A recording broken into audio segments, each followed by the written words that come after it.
ডালপুরি বানানোর জন্য প্রথমে ছোলার ডালকে খুব ভালো করে ধুয়ে 6 ঘন্টা ভিজিয়ে রেখেছিলাম। তো দেখুন ডালটা কতটা ফুলে উঠেছে। এবার সমস্ত ডালটা প্রেসার কুকারের মধ্যে নিয়ে নেব। সবটা নিয়ে নিয়েছি। এবার সামান্য একটু জল দেব, এর থেকে বেশি জল দেব না। এবার এই ঢাকাটা আটকিয়ে এটা 4টে সিটি করে নিই। করে ঢাকনাটা আমি আগে খুলে নিয়েছি, দেখুন ঠিক এভাবে হবে। এরকম দানা দানা থাকবে।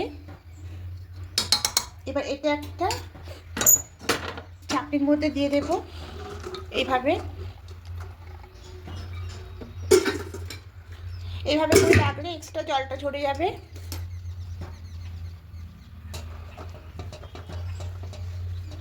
এক্সট্রা জলটা এভাবে করে রেখে ঝরিয়ে নেব। ঠান্ডা হয়ে গেছে, জলটা সবটা ঝরে গেছে।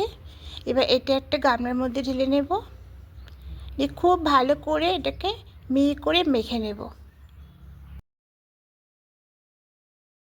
খুব ভালো করে মেখে নিয়েছি, ঠিক এরকম হবে যেন একটাও দানা না থাকে। এবার কড়াইয়ের মধ্যে কিছুটা সাদা তেল দেব, দিয়ে তেলটা একটু গরম হতে দেব। 1 টেবিল মতো মৌরি দেব,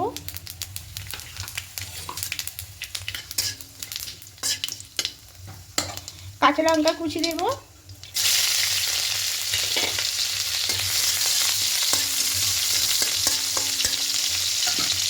এবার এখানে হিংটা দেব,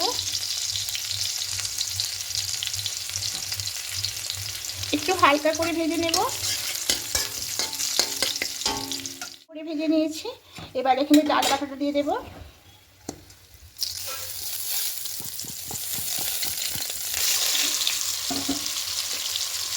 এবার দিয়ে খুব ভালো করে মিশিয়ে নেব সব কিছু।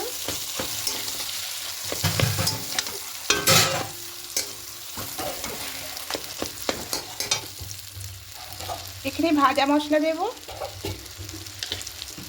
আর লবণটা অ্যাড করব।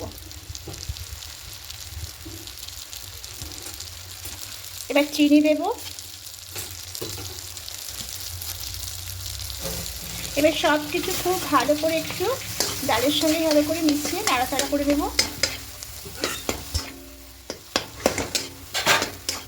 একটু কড়াই থেকে উঠে আসছে। এবার এটা হয়ে গেছে, এটা নামিয়ে নেব।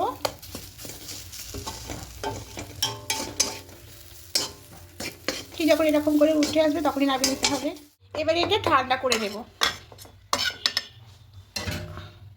তখনই পুরটা ঠান্ডা হোক, এদিকে ময়দা মেখে নেব। এখানে ময়দা নিয়ে নেব, যেরকম পরিমাণে বানাবেন সেরকম পরিমাণে ময়দাটা নেব। আর সেই পরিমাণে এখানে লবণটা দিয়ে দেব, দিয়ে সামান্য একটু সাদা তেল দেব। বেশি তেল দেওয়ার দরকার নেই, অল্প তেল দিলেই হবে। দিয়ে খুব ভালো করে মাখিয়ে নেব। খুব ভালো করে মাখিয়ে নিয়েছি। এবার অল্প অল্প জল দিয়ে একটা ডো করে নেব।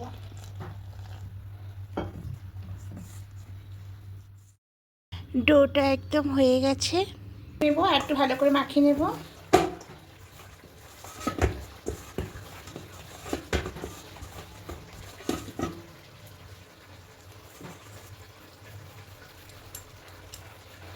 এখান থেকে লেচি কেটে নেব,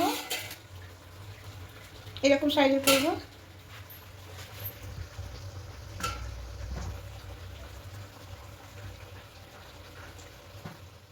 প্রত্যেকটা লেচি করা হয়ে গেছে। এবার এই লেচিগুলো খুব ভালো করে গোল করে নিয়ে একটু হাতে করে আমি চেপটে নেব। এবার এখান থেকে একটা লেচি নিয়ে নেব, নিয়ে এবার বাটির মতো শেপ করে নেব। এবার এখানে যে পুরটা আছে, পুরটা বেশ কিছুটা পুর এর মধ্যে নিয়ে নেব, নিয়ে চারদিকটা এভাবে মুড়ে সিল করে নেব। দিয়ে আবার হাতের মধ্যে গোল শেপ করে এরকম করে চেপটে নেব। তা প্রত্যেকটা আমি এভাবে করে নেব।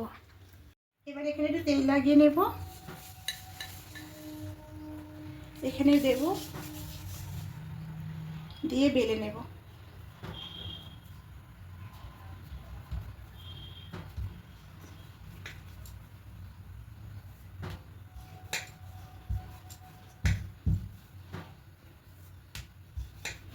আস্তে আস্তে করে বেলতে হবে। ঠিক এইভাবে সবগুলো বেলে নেব। এদিকে আগে থেকে কড়াইয়ে তেল দিয়েছিলাম, তেলটা খুব ভালো করে গরম হয়ে গেছে। এবার এর মধ্যে ছেড়ে দেব, দিয়ে আস্তে আস্তে করে উপর দিকে তেল দিয়ে দেবে এভাবে, দিয়ে পাশটা উল্টে নেব। এইভাবে দু পিঠটা লাল লাল করে ভেজে নেব। দিয়ে আবারও এই তেলের মধ্যে একটা দিয়ে দেব, ঠিক ওইভাবে করেই উপর দিয়ে তেলগুলো দিয়ে দেব, দিয়ে আবার ও পিঠটা উল্টে নেব। এপিঠ ওপিঠ দু পিঠ লাল লাল করে ভেজে নেব। তো পুরিগুলো লাল লাল করে ভাজবো, দিয়ে তুলে নেব, আবারও দিয়ে দেব, দিয়ে ঠিক এইভাবে সবগুলো পুরি করে নেব।